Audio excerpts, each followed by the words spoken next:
Bonjour à tous, me revoilà. Si vous ne me connaissez pas, donc je m'appelle Sandra, je suis canal, médium et guérisseuse.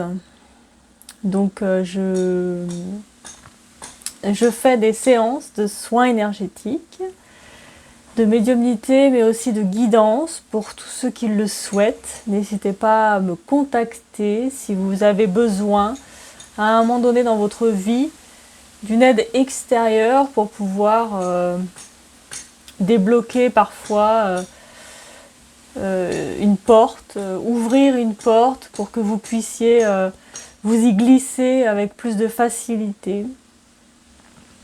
Je suis là, n'hésitez pas. Voilà. Maintenant, ça fait plusieurs matins là que je vois des documentaires.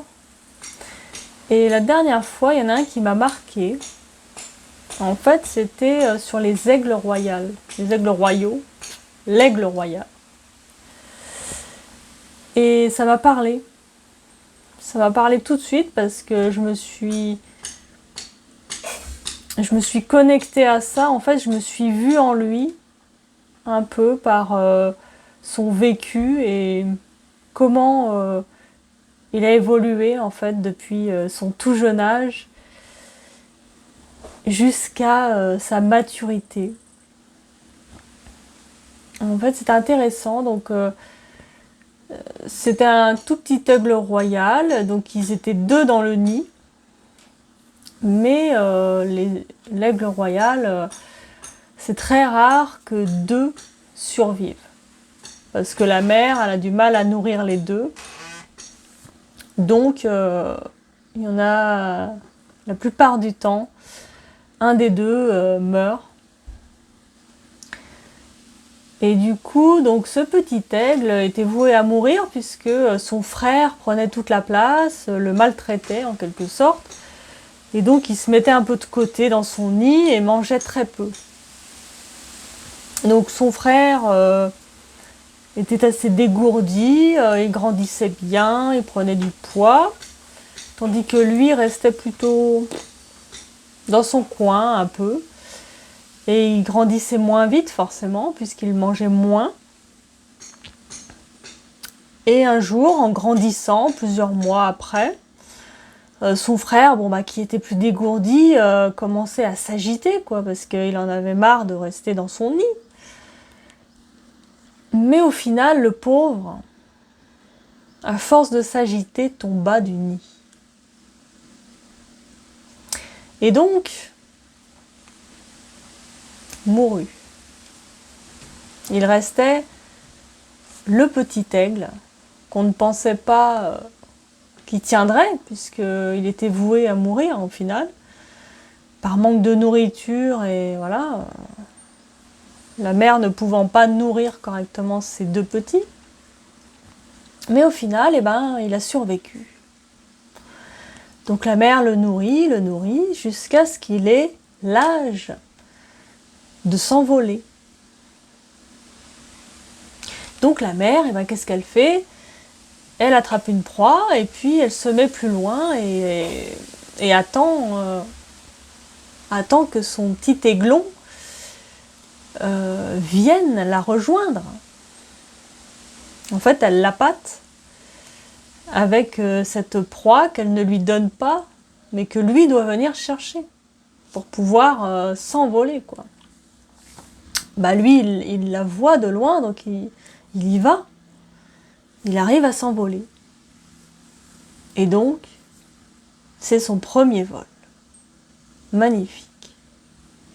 Il la rejoint, ils mangent le butin ensemble.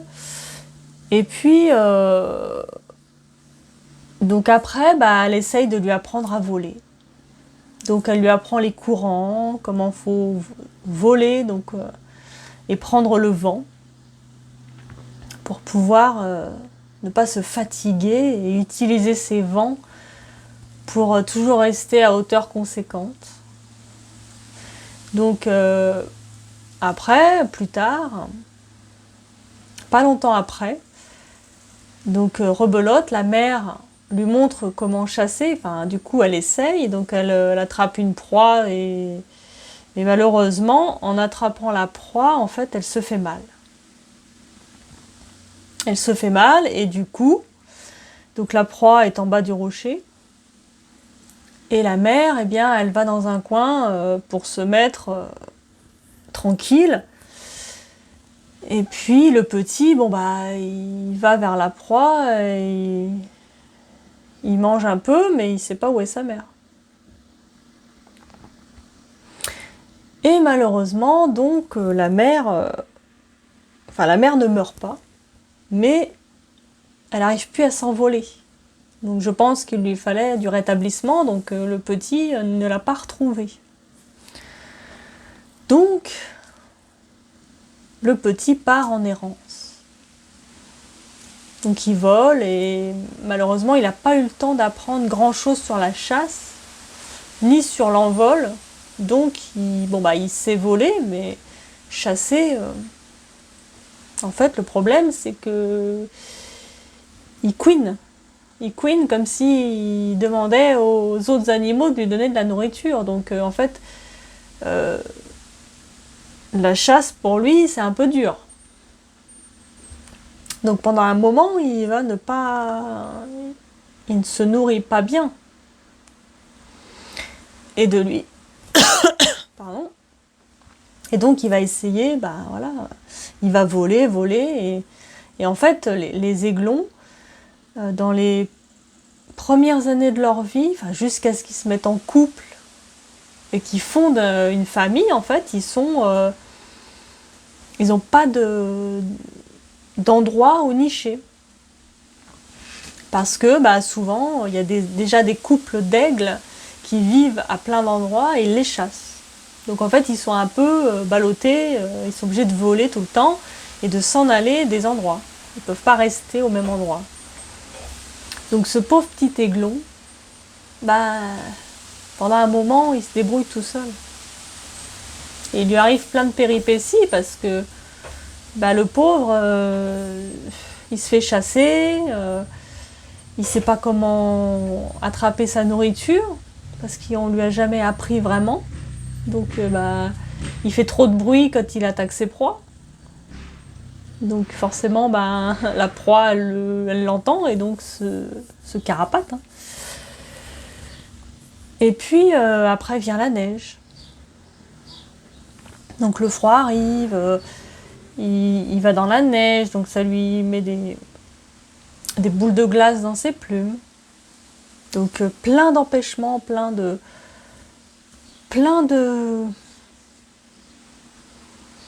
choses lui arrivent sur son chemin, plein d'expériences plutôt difficiles, mais il y arrive. Il y arrive parce qu'il lâche rien. Il continue, il vole, et il va d'endroit en endroit, il descend vers le sud. Et puis petit à petit, grâce à toutes ces expériences, parce qu'il rencontre aussi d'autres oiseaux, et il les observe, il regarde comment ils chassent, il regarde comment ils volent. Il voit d'autres congénères qui sont aussi jeunes que lui, et du coup il en apprend grâce à eux. Et grâce à tout ça, ce petit aiglon, il a évolué. Il a pris son envol réellement, et il peut chasser enfin correctement et ne pas manger des proies déjà mortes. Il arrive à se débrouiller parce qu'il a observé la nature tout autour de lui. Il a observé les autres animaux, comment ils faisaient pour se nourrir, comment ils faisaient pour survivre. Et grâce à ça, il est arrivé à un endroit où là, il a rencontré une copine. Et à partir de ce moment-là, tous les deux, ils sont restés ensemble et ils n'avaient pas encore de foyer, donc ils sont obligés encore d'aller d'endroit à endroit pour survivre. Parce que bien sûr, ils se font chasser, hein, tant qu'ils n'ont pas d'endroit à eux, de territoire, voilà. Donc, ils ont vécu comme ça jusqu'à ce que, un jour, voilà, ils fassent sûrement leur nid, puisque je n'ai pas vu la fin du documentaire. À moins que le documentaire a dû s'arrêter là, en fait. Quand les deux oiseaux, les deux aigles se sont rencontrés, sont devenus amis et se sont entraidés à chasser, à survivre, à voler, à profiter de cette nature, de cette hauteur, de ce recul qu'ils ont. Et c'était merveilleux. Enfin, j'ai trouvé que c'était vraiment un beau documentaire C'était bien filmé, on voyait bien l'évolution de ce petit aiglon qui, au départ, n'était presque pas viable. Et au final, on lui a donné cette chance de vivre. Et malgré toutes ces épreuves, malgré toutes ces souffrances qu'il a vécues, il a continué, il a persévéré. Voilà, il a observé. Il s'est servi des expériences des autres, de la nature en elle-même, de l'observation, de cette intelligence émotionnelle pour survivre et au final être un beau aigle royal adulte qui a réussi et qui continue sa vie tranquillement, malgré que ce n'est jamais facile, même à deux apparemment. Il faut se nourrir et il faut continuer la vie. Et en fait, ça m'a vraiment ça m'a touchée parce que dans ma propre expérience de vie, je me suis rendu compte en fait que ça me ressemblait. Alors pas tous les détails bien sûr, mais en fait c'est le système. Le système, en fait déjà j'ai toujours aimé les aigles. Pour moi, si j'avais pu être un animal, j'aurais été un aigle. Et c'est vrai que je pense que je suis un peu comme eux, c'est-à-dire que j'aime la solitude, cette solitude qui nous permet d'être avec nous-mêmes, mais en même temps de pouvoir observer, de pouvoir regarder le monde, les hommes, les gens, comment ils se comportent. Et depuis toute petite, j'ai toujours aimé observer, beaucoup. J'étais très observatrice et d'ailleurs beaucoup de camarades ou de personnes venaient se confier à moi, venaient un peu vider leur sac en fait. J'étais un peu leur confidente parce que je savais écouter, parce que je ne jugeais pas et parce que pour moi, le fait d'avoir observé, le fait d'avoir observé donc sans juger, sans mettre un avis positif, négatif, mais simplement en regardant cette personne-là, elle agit comme ça, peut-être parce que il lui est arrivé ça, ou alors nanani ou nanana. Et tous ces observations silencieuses m'ont permis en fait, à un moment dans ma vie, de venir à cette spiritualité plus profonde et de pouvoir échanger avec vous ici et maintenant de toutes ces canalisations que je reçois. Parce que bien sûr, quand on nous demande en fait quelque part d'être dans cette solitude, c'est pas pour rien, c'est pour se reconstruire soi-même, pour pouvoir avancer avec son intérieur, avec son calme, parce que dans le calme, en fait, se trouve la vérité, se trouvent les vraies réponses. Quand on reste dans le calme intérieur, on arrive à voir la vérité dans tout. Et c'est important par rapport à ce que je fais comme métier déjà. Et puis j'ai toujours été comme ça. Dans tout ce que j'ai fait, j'ai toujours été observatrice. Et j'ai toujours été dans l'indulgence. En essayant, voilà, je me suis toujours mis à la place de l'autre, en me disant, mais s'il est comme ça, peut-être que c'est à cause de ça ou à cause de ça. Et je pense que c'est important de se remettre en question, de se dire que les gens agissent d'une certaine manière, peut-être à cause de quelque chose. On n'est pas tous parfaits, même moi, je ne suis pas parfaite. J'ai mes défauts, hein. Et j'ai mes qualités. Et en fait, depuis que j'ai cette spiritualité, depuis que je travaille vraiment sur moi-même, je comprends certaines choses que j'ai pu vivre, que j'ai pu voir, comme ce documentaire par exemple. En fait, ce sont un peu des indices qui sont mis sur notre chemin pour essayer de nous montrer en fait qui nous sommes. Et je pense que ce documentaire, en fait, il m'a vachement marqué, vachement parlé, parce qu'il me correspondait en tout point. Prendre du recul, prendre de la hauteur pour observer, pour pouvoir voir en fait comment la vie se déroule, qu'est-ce qu'est la vie, sans la juger, simplement en l'observant. Et rien que ça, en fait, ça donne confiance. Ça donne confiance en qui on est. Ça donne confiance en notre vie, en notre chemin, parce qu'on se dit, mais on est sur le bon chemin. Parce que tout ce qu'on fait, on le fait avec le cœur.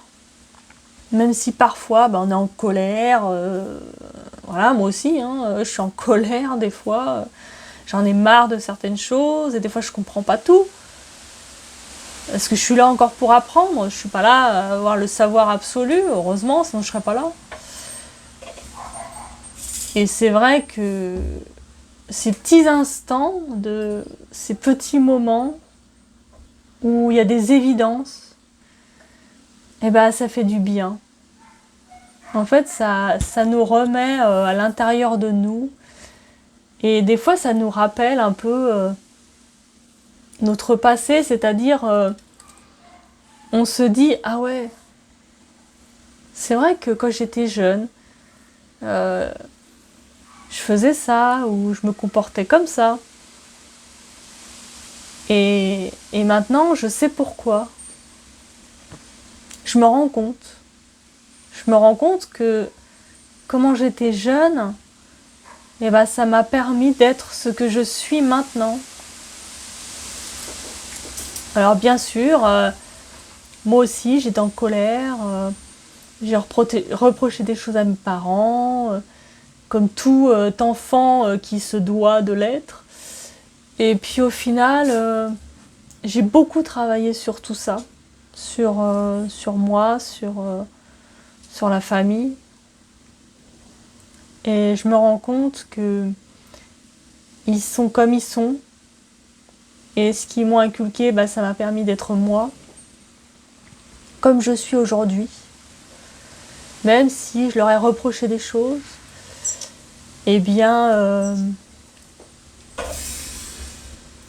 s'ils n'avaient pas été comme ils étaient, je ne serais peut-être différente. Et donc, j'aurais pas cette capacité de patience, de silence, d'observation. On reproche tous des choses à nos proches, à notre famille, à nos amis peut-être, à nos frères et sœurs, mais au final, eh bien, avec du recul, avec de l'attention et un peu plus de douceur sur nous-mêmes, eh ben, on s'aperçoit que toutes ces expériences, tout ce qu'on a vécu, eh bien, ça nous a servi à évoluer, à comprendre, à être qui on est maintenant. Alors pour certains, eh ben, ça n'a pas été facile, ça n'a pas été drôle, ça n'a pas été juste peut-être, mais ça leur a permis d'être ce qu'ils sont et d'être meilleurs. D'être meilleurs et d'avoir une certaine compréhension des choses pour changer les choses, pour changer le monde, pour se changer, pour se comprendre, pour oser affronter nos démons et non les faire disparaître sous du abracadabra qui n'existe pas. De toute façon, dans la vie, on doit affronter nos démons. On n'a pas le choix. On ne peut pas les mettre de côté et se dire « Oh, ça va passer ». Non, parce que notre âme, eh ben, elle nous les remet dans la tronche à un moment donné. Et c'est vrai que ces expériences de vie, eh ben, ça nous forge, ça nous aide, malgré tout, à comprendre qui on est, vraiment. Voilà, je voulais vous partager un peu mon sens de la vie, comment je vois les choses et comment je suis. Je ne suis pas encore parfaite, peut-être un jour, allons savoir. Allez savoir. Mais j'apprends. J'apprends et j'essaye de m'améliorer, d'être dans le présent, d'être dans le moment, d'être dans l'amour de soi. Parce que c'est pas si évident que ça, d'être dans son amour à soi, de s'accepter comme on est. C'est la première étape d'un grand changement. Je l'ai vécu et je peux vous dire que prendre confiance en qui on est, eh ben ça fait toute la différence. Ça permet vraiment de s'élever et de passer une porte très très épaisse et qui enlève des poids et des fardeaux énormes et qui nous permet d'avancer avec une sérénité presque qu'on n'aurait pas pensé. Malgré les épreuves qu'on peut vivre au quotidien, eh ben on arrive quand même à revenir au calme. On n'est pas submergé, même s'il y a des jours où, bien sûr, on en a marre ou on n'est pas bien. Voilà, c'est normal. Eh bien, on arrive quand même à reprendre le dessus et à se dire « ça va aller ». Ça va aller. C'est ça l'important. C'est de ne pas se laisser sombrer en fait. C'est d'arriver à, malgré les épreuves qu'on nous met, eh ben, d'aller au-delà, de se permettre de se mettre des respirations qui nous permettent d'aller plus loin et de toujours tenir. Comme cet aigle qui, malgré les épreuves, eh ben, il est resté dans cet état de positivité de hargne de soi-même, d'aller au-delà de ses souffrances, d'aller au-delà, de persévérer. Parce qu'au fond, on est plus fort que ce que l'on croit. Et toutes les épreuves qu'on nous met dans la tronche, c'est des épreuves qu'on est capable de traverser. Notre âme, elle nous connaît, elle sait qui on est. Et elle sait ce qu'on peut traverser. Mais c'est à nous de nous faire confiance.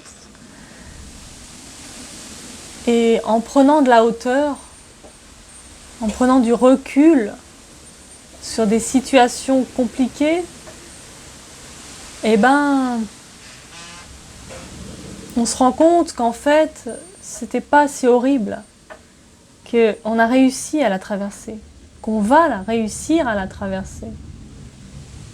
Peu importe comment, mais si on prend conscience et si on persévère, notre âme nous donne toujours des indices, nous donne des points, des aides, des personnes qui vont arriver sur notre chemin, des choses qui vont nous permettre de dépasser la situation compliquée. Et ça, n'en doutez pas, c'est tout le monde pareil. On nous demande de croire en nous comme jamais nous avons cru. Et c'est pour ça que toutes ces situations que vous vivez peuvent être difficiles et compliquées en ce moment, parce que plus que jamais, on nous demande d'être en confiance absolue en notre être divin. Et si on ne le fait pas, eh bien, comme je vous ai expliqué dans la précédente vidéo, eh bien, on va reproduire encore tous ces schémas complexes. Mais en tous les cas, prenez du temps pour vous, non pas pour vous occuper à faire des choses que vous n'avez pas le temps de faire, mais pour tout simplement vous poser, vous asseoir et vous regarder. Et peut-être qu'en regardant l'extérieur, la nature, un documentaire, je ne sais pas, quelque chose qui va peut-être venir à vous, que vous n'aviez pas fait attention avant, mais là, ça vous parle, ça vous dit quelque chose. Quand ça vous parle, quand ça vous chuchote à l'oreille, regarde, ça te ressemble, faites plus attention, et il y a peut-être un message dedans, quelque chose qu'il vous faut savoir, quelque chose qu'il vous faut regarder, peut-être pour vous encourager, pour vous dire « Regarde ce que tu as accompli. Regarde comment tu étais et regarde ce que tu es devenu. » Ce n'est pas grâce aux autres, ce n'est pas grâce à Dieu, même s'il nous aide fortement, mais c'est grâce à toi. Parce que tu t'es écouté, parce que tu t'es fait confiance, parce que tu as regardé ce petit être caché, que tu avais caché, tu l'as libéré, tu l'as laissé parler, respirer, bouger. L'espace d'un instant, et quelque chose de beau en est sorti. C'est ça la vie. C'est ça ce qu'on nous demande en fait. On ne nous demande pas de faire plein de choses, d'être à droite, à gauche, d'être submergé. Au contraire. C'est bien d'aider les autres, c'est bien de faire plein de choses, mais l'important dans ce monde, et actuellement, c'est de se regarder soi-même. Et je ne le dirai jamais assez, et je vais le répéter dans toutes mes vidéos, parce que c'est ce qu'on me demande, parce que c'est comme un enfant. Il faut répéter, répéter, répéter, jusqu'à ce que vous compreniez et vous puissiez l'ingérer et le digérer avec le cœur. Et moi, je suis là pour ça, pour vous faire comprendre que vous êtes capable d'être vous, sans en faire des tonnes, sans en faire des caisses, sans vouloir plaire, sans vouloir être ce que vous n'êtes pas. Vous êtes tous magnifiques, tels que vous êtes, dans votre simplicité, dans votre nudité.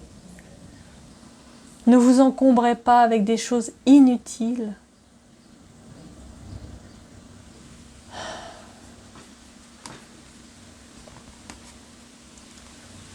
C'est assez fort en émotion. Excusez-moi, mais c'est l'énergie d'amour qui transparaît à travers moi, qui vous est donnée. Et forcément, ça me touche. Parce que moi aussi, je suis humaine. Et moi aussi, je comprends des choses, même en vous parlant, même en communiquant. Et c'est aussi pour ça que je suis là, que je fais ces vidéos, parce que ça me permet aussi à moi d'avoir des prises de conscience. C'est un échange, c'est un partage. C'est toujours dans les deux sens. Il n'y a jamais de sens unique. C'est toujours un partage. Pour tous. Alors je vous le dis encore une fois.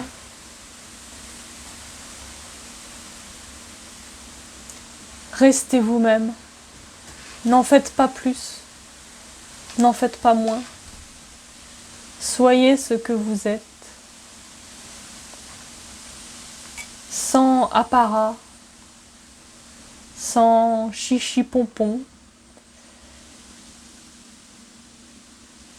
Soyez dans les simples choses, parce que la vie est simple. Elle ne cherche pas à compliquer les choses. Tout ce que vous voyez autour de vous est très complexe, parce que la vie est complexe en elle-même. Mais au final, Dieu nous donne la simplicité. Dieu nous dit: vous êtes des êtres simples, parés de complexité, mais votre être divin, votre être supérieur, lui, n'est autre qu'un être de lumière qui ne demande qu'à être éclairé par votre simplicité, par votre retour aux sources. Le regard intérieur, le regard de l'amour de soi, sans jugement.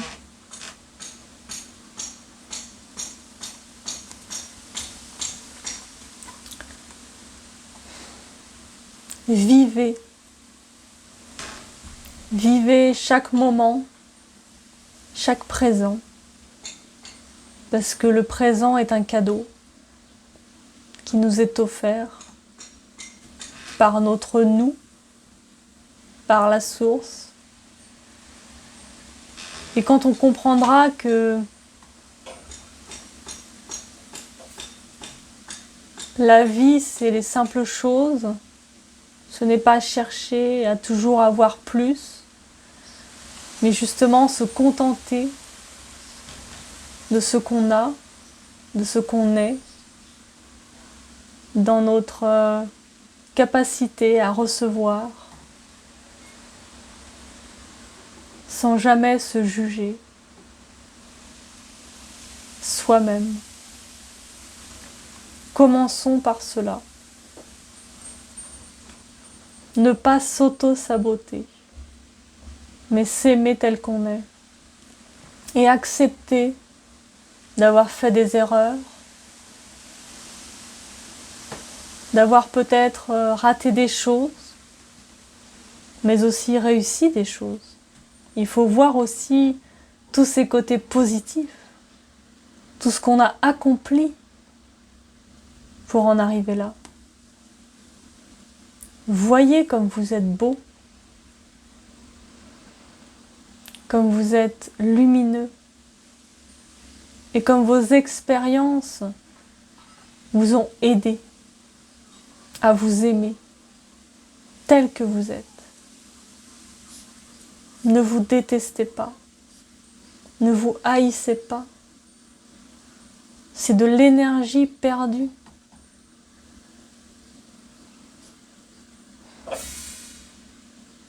Soyez humble avec vous-même. Soyez délicat.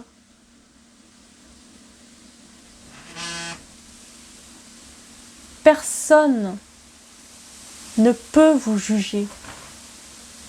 Personne ne doit vous juger. Et si cela est, laissez courir. L'extérieur n'est rien.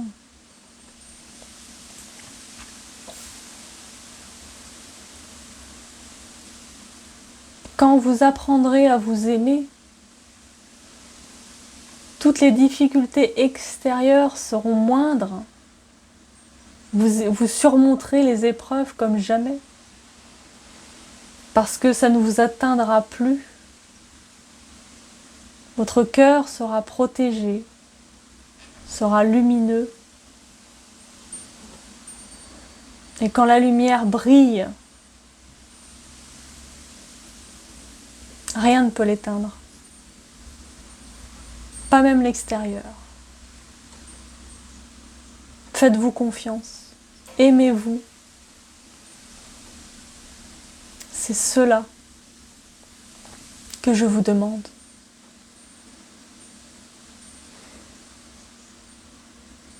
Aimez-vous comme vous n'êtes jamais aimé encore. Prenez de la hauteur sur les choses de la vie. Osez vous envoler au-dessus des nuages pour mieux voir le soleil.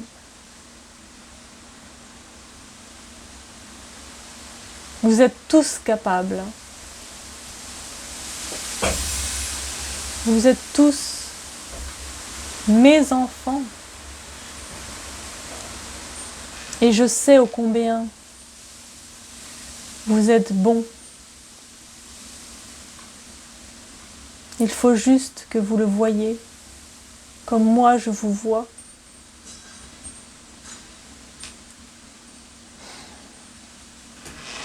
Avec amour, tendresse, sincérité.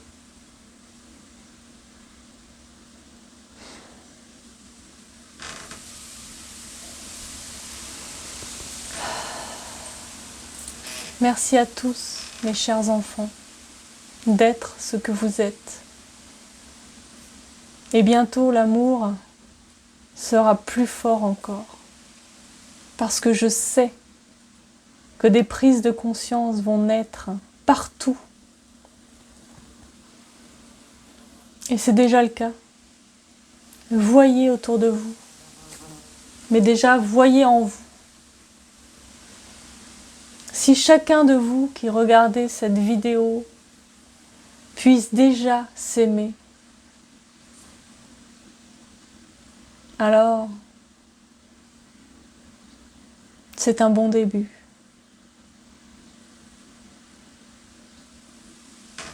Et la suite ne sera que plus belle, plus étincelante, plus joyeuse.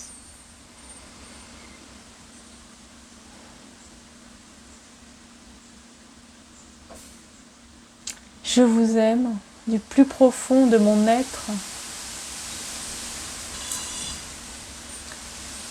Et je vous envoie tout l'amour que je peux vous envoyer afin que vous vous regardiez vraiment.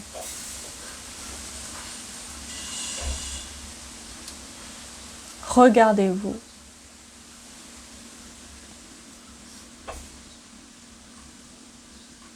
Je vous laisse. Et je reviendrai bientôt pour vous transmettre d'autres messages. Je ne suis jamais loin, je suis toujours là, en vous. Alors, aimez-moi, aimez-vous et soyez heureux.